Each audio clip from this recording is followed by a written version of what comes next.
I'm not the world's best cold caller. Make no claim to it. But I'm consistent and I'm persistent and I get results.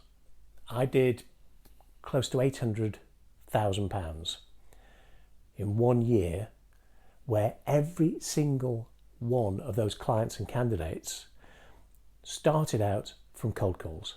Every single one. It was actually £808,000 in 11 and a half months.